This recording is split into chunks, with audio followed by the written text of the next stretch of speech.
Имам 400 неизползвани дни отпуск. И точно сега рязко ми се доходи на море. Попов, а ти направи една свирка, искаш? Ще взема да ти хареса и ще се чудиме после какво да правиме.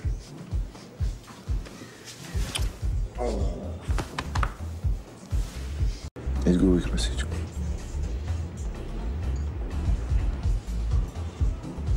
Струваше ли си?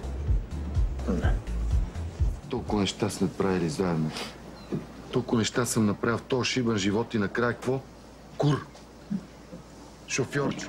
Ти какво правиш на бара в работно време, бе? Ти ви да чакаш ние пред хотел. Сега ще направя нещо, което до сега не съм правил. Един от вас ще получи възможност да направи уникален житейски избор. Дали да си признае, че е мръсен предател и да умре като мъж, или да не си признае и да умре като курва с вибратор в задника. Естествено ще има актови фотографии, разпространени в интернет за радост на близки и роднини. И така, кой доставя магическото хапче на дилърите ми? Пак загуби Росене, плащи. Тук ме изпревари и аз исках да заложа на него. Свиди ли ти себе? Ти си е бати с крънцата, Росене. Ще ги дам на близнак. Значи не знаеш, че Росен Гацов има богата леля в Аржентина, която се спомина лека и пръси му остави $4 милиона. Чиста пара. Ако не ги искаш, ще ги върна, не е проблем.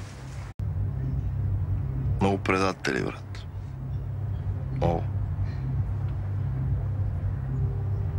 Уморих се, честно. Те ни гонят, ние бягаме.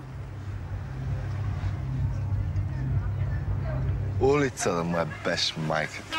Желязо имаше в колата. Не, Росенчо, само с бастунчето съм моето момче. Наркоман! Нали щеше да бъде само с един човек, бе? Росенчо! Ако те шубе, няма да те кусна!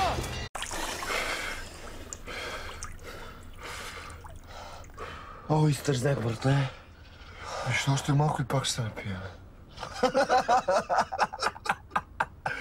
То Джаро вече така ми липсва, че ми се привиждаше го в големите уши. Имаме, брат. Сигурно от материала. Край на почивката, Потапия. Бургаски вечери. Бургаски вечери е песен, Топан. Не е филм. Ти тъпата игра, брат. Няма да игра повече.